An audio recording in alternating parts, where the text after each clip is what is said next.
What's up, kids? It's hot out, but we have comics that are even hotter. Hotter than the fires of hell and Apokolips themselves put together. Whoa. That's pretty hot, man. Yeah, that got dark. It did really get dark, actually. For Darkseid! Hail Darkseid! And Hydra, too, because, Oh, that's not a good look, man. It's not. We're past the Hydra stuff. We're already promoting the future, the young people, the young folks. It's red now instead of green. Yeah. Alright, well, whatever. Morgan looks like he's actually got a lot of really good comics. Yeah, they're pretty cool, I feel we could talk about, that we could start with. I was gonna start with something just break your minds right off the bat, but since we're already talking about heat here, yeah, right. let's bring the hellfire. Something which normally, actually, I'm starting to think this doesn't fit because normally with a character like Venom in the Venom-verse, the edge of Venom-verse, fire is like one of his big weaknesses. It's fire and sound. That's right. But here we have Venom Rider. You mean Spawn? Okay. Shh. My bad. It's not Spawn. My bad. It's different. Really? Yeah. I mean, it's got chains. Yeah. It's got a skull. Yeah. It's black and white and red all over. But it's Ghost Rider and Venom together. Not just any Ghost Rider, but Robbie Reyes Ghost Rider. Oh, really? So we've got like this giant hulked out Venom riding on top of a Charger, like chasing after some scumbag, some utter scumbag. You see this guy on the first page, literally the first panel. Wow. Like, okay, this is like a drug dealer out of a William Gibson novel. Good call. Yeah, that is a scumbag if I ever did see one. We don't just have this scumbag and this crazy Ghost Rider Venom thing. We have jetpack monkeys with guns and something called Octo Squatch Pool. That looks way better than it has any right to. Yeah. God. Wow. Yeah, this is, who's doing this? Simon Spurrier and Ty Walker. Simon Spurrier is a pretty goddamn good writer. And Ty Walker has definitely leveled up since he was doing fill-ins on Avengers Academy. That looks amazing. So I'm all for this one. Well, I might not be able to match the fires of hell in the Venomverse itself. We do bring you a bit more spiritual, a bit more colorful, a bit more relaxed, The Legend of Korra, Volume 1.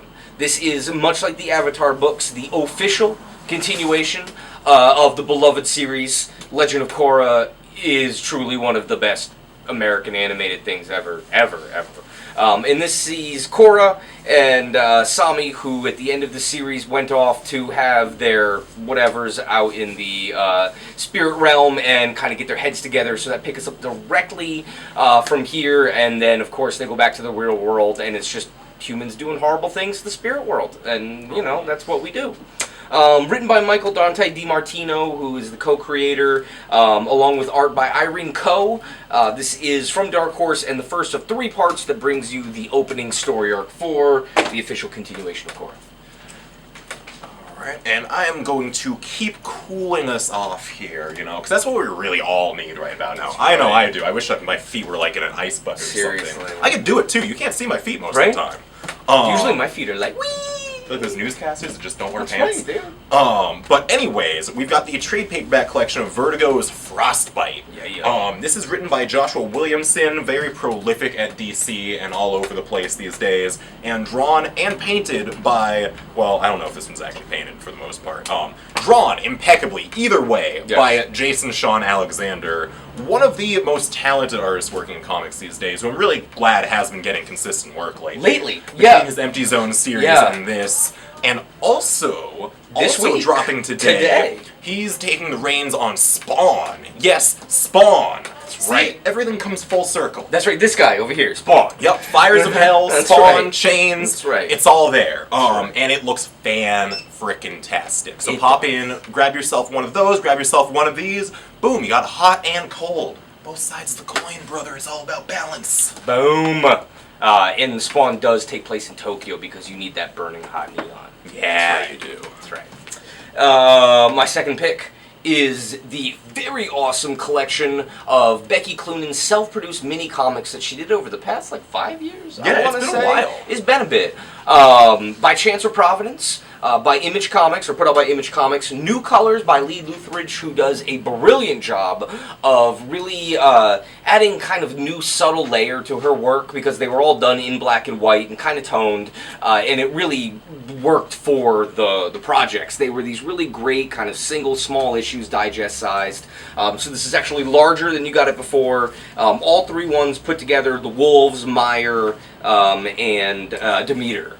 And this is got a real kind of, fantasy, mystery, kind of horror thing that really reminds me of like early Hellboy, but no Nazis and not as much punching.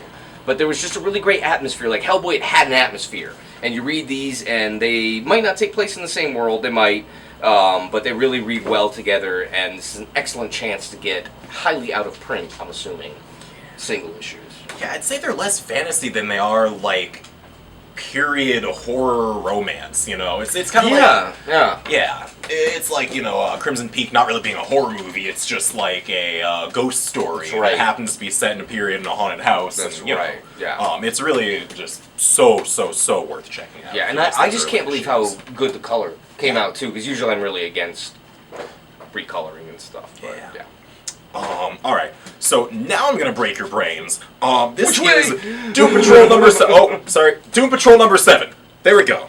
Yeah? Yeah. Alright, Gerard Way is back with Michael Allred and Laura Allred this time, because apparently the Allreds just aren't putting out enough comics. No. This truly may be the month of Allred. Yeah. We've also got Nick Darrington, the regular artist for the series, during the last couple issues, but this sees the Patrol, the DP, you could say, hanging out with Niles Calder, which is really never a good idea. Didn't he try to kill all of them? Oh, multiple times. At one so point? many times. Yeah, multiple times. He might have gotten away with it a few times, Actually. honestly. It's been a long-running series, so a lot has happened. But yeah, you go around Calder, it's like the one friend who, like, you go out with him once every 5 years, and then you wake up in another state, and you're like, oh. That's why I don't go. Okay, yeah, this is why we don't do that. But either way, you've got so much wackiness in this one issue. Great jumping on point. Yeah. You're probably going to be filled in on everything that happened in the first 6 issues, or you can just pick up the first trade from us. Which we do have, along with the other Young Animal books that are all very cool. My next pick is a comic by a true master of the comic book form, Mr. Stan Sakai, who's been doing Usagi Yojimbo longer than I've been alive, and anybody within about 10 feet of me has been alive, which is a long time. He created the Usagi Yojimbo character, which was put into Teenage Mutant Ninja Turtles, which then became very popular, obviously. But he's good friends with Kevin Eastman, and Eastman has allowed him to kind of play with his toys a bit, and you have just these really expressive and fun Ninja Turtles who have to battle against Usagi Yojimbo's weird rogues gallery of ghosts and yokai and other strange Japanese folklore that all seem to come very well armed, I gotta tell you. But, anyway, lots of good ninja action. $8, standalone, 1 issue. You should go and... Oh, right, and I've actually got 2 issues for you here. 2? 2 issues, well, I mean, technically I've got a lot of issues, but we're not going to get into that. No, we're not. It'll be a long video. Image Comics, we have the return of Shirtless Bear Fighter, numero dos. Everything you really need to know is in the title there. He's shirtless, he fights bears, he's kind of a bear himself, honestly. It's true. He's hairy. He's got a beard like a motherfucker. But he's not just fighting bears, he's fighting strange, magically powered bears, and hillbilly warlocks, and there's a lot going on. And he may or may not dual-wield atomic bombs at a certain point in this issue. It's, yeah. And almost everyone is shirtless, not just him. Yeah. There's a lot of shirtlessness. Yeah. Also, covered by Andrew McLean, and boom, second printing of number 1. If you want to catch up on the madness from the very beginning. That's right. Isn't it great when they actually reprint things? I know, in the same day that issue 2 comes out, it's like they thought about it. Anyway, my last pick is next to Extremity, almost my favorite book on the rack, I gotta say. Backless, Dustin Weaver, this one-man anthology from the artist that brought you S.H.I.E.L.D. with Jonathan Hickman from Marvel many moons ago. We won't get into that. But in his downtime, he has been amassing these amazing stories and dropping this on you just out of nowhere with really no fanfare, and it doesn't seem like, random people have been coming in like, oh, you got that Backless, but everybody have been selling this too, has been really into it. The Amnesia cycle has been the big story out of this, and it's just a fantastically done sci-fi story that was originally done kind of like Mobius Airtight Garage, where he was making up each panel by panel as he went back on like a plane from Italy from some Comic-Con or whatever. And then from there he made a comic book which you're now reading. And as well, he puts in kind of short stories he's been working on through the years. The last issue had this great one, The Empty Shell in the Ocean, that was just... It's like David Lynch meets Cronenberg with, like, weird... With like some weird reffin' visual crap going down. Like, yeah, it's, and again, adapting like a William Gibson book. Exactly. You know, it's got heavy neuromancer. Super great, yeah. So if you're looking for that badass cyberness, we got you in the Backless. Is that it? Yeah, that's all, man. We do also have, quick plug here, pretty cool new Generations boxes, $8 from Marvel Comics, all official. They are about the same size as a short box, but show your love for the return of Marvel's original superheroes, in turn with their younger counterparts. You know, the Fantastic Four are coming back? Nah, man, they don't like us that much. Oh. No, they don't have the movie ready. Oh. Yeah, see, they got movie rights for every single person on here. In fact, we could probably play the whose movie is when, but we're gonna save you from that because. All right. Yeah. Anyway, we'll see you next week.